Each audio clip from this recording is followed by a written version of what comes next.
Subscribe کیجئے آل Islamic centre کو اور بیل آئیکن دبا دیجئے سب سے پہلے حمد، نعت، نظم، غزل اور اس طرح کے دوسرے کلام سے مستفید ہیں۔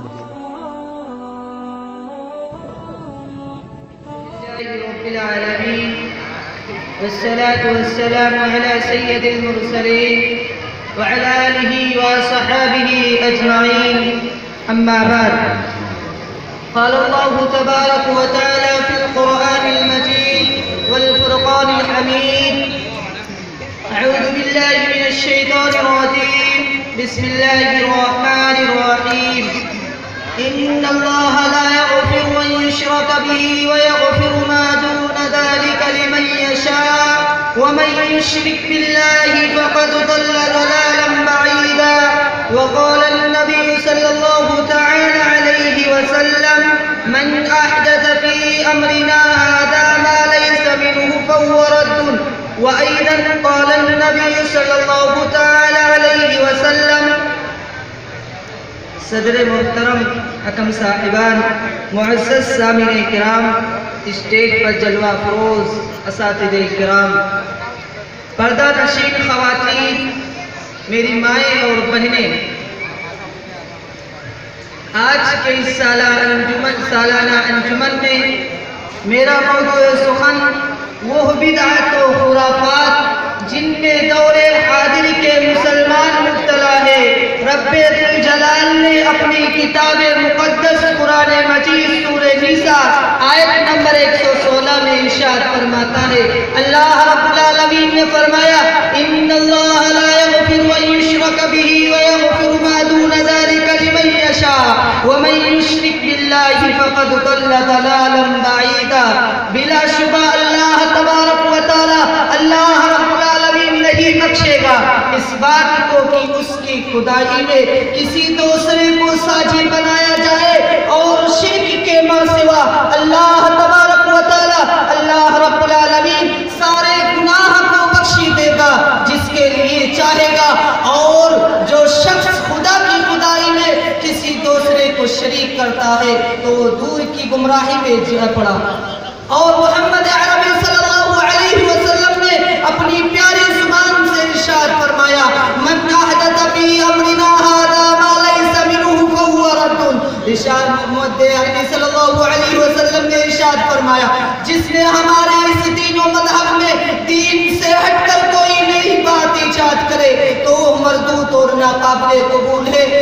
سرور کائنات صلی اللہ علیہ وسلم نے اپنی امت کو یہ پیغام سنایا: من تمسک بسنتی عند فسادی امتی فلہ اجر 100 شہید۔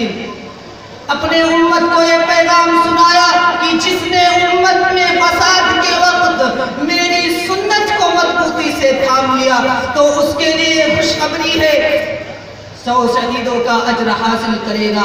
لائق صد احترام معزز سامعین کرام، میں حیران و پریشان ہوں کہ کس بدعت کو بیان کروں، سماج میں پھیلی ہوئی بدعت و خرافات کا تذکرہ کروں یا اعمال شرکیہ پر روشنی ڈالوں، سمجھ میں کچھ نہیں آتا، چھیڑوں داستہ کیسے۔ ایک طرف نبی پاک صلی اللہ علیہ وسلم کو عالم الغیب اور مختار الغیب تصور کیا جاتا تو دوسری طرف ہم سب کی ماں عائشہ صدیقہ رضی اللہ عنہا کی شان میں گستاخی، تو کہیں غیر اللہ کو حاجت روا اور مشکل کشا تصور کیا جاتا تو کہیں بدعتوں کو فروغ دے کر مسلمانوں کے عقائد پر ناپاک حملہ ہو رہا ہے۔ پیارے دوستو، آج کا مسلمان، آج کا انسان شرک و بدعت کے دلدل میں پھنسا ہوا ہے۔ وہ پیشانی جو صرف اور صرف خدا کے سامنے جھکنی تھی، غیر اللہ کے سامنے سجدہ ریز ہے۔ شرک لوگوں میں پھیل رہا ہے اور خالص توحید سے دوری ہے، دعویٰ ایمان کا ہے اور شرک میں گرفتار ہے۔ مشکل کے وقت پیروں اور پیغمبر کو، اماموں اور شہیدوں کو، پریوں اور فرشتوں کو پکارا جاتا ہے، ان سے مرادیں مانگی جاتی ہے، اولاد کا سوال ہوتا ہے، ان کے لیے نذرانہ پیش کیا جاتا ہے، بلا اور مصیبت کو ٹالنے کے لیے اپنے بیٹوں کو ان کی طرف منسوب کیا جاتا ہے۔ کوئی عقل بنی نام رکھتا ہے، کوئی علی بخش نام رکھتا ہے، کوئی حسین بخش نام رکھتا ہے، کوئی مدار بخش نام رکھتا ہے، کوئی سالار بخش نام رکھتا ہے۔ کہا جاتا ہے کہ ان کا پکارنا اللہ کا پکارنا ہے، ان کے پکارنے سے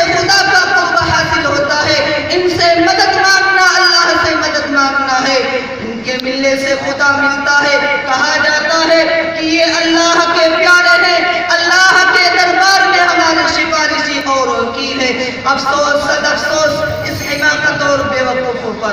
اب آخر میں دعا ہے کہ اللہ تبارک و تعالی ہم سب کو اس شرک و بدعت جیسی خرافات سے بچائے، آمین۔ وآخر دعوانا ان الحمدللہ رب العالمین۔ السلام۔ دوستو یہ خوبصورت سی تقریر آپ سماعت فرما رہے تھے عبدالمتین محمد تعلق کی آواز میں۔ تو دوستو اس طرح کے خوبصورت کلام، اس طرح کے خوبصورت تخلیقات آپ کو اچھا لگے تو ہمارے چینل آل اسلامک سینٹر کو ضرور سے سبسکرائب کریں اور بیل آئیکن کو پریس کریں تاکہ نئی ویڈیو کی جانکاری سب سے پہلے آپ کے پاس پہنچے۔ انہی چند کلمات کے ساتھ ہمیں دیجیے اجازت۔ السلام علیکم ورحمۃ اللہ۔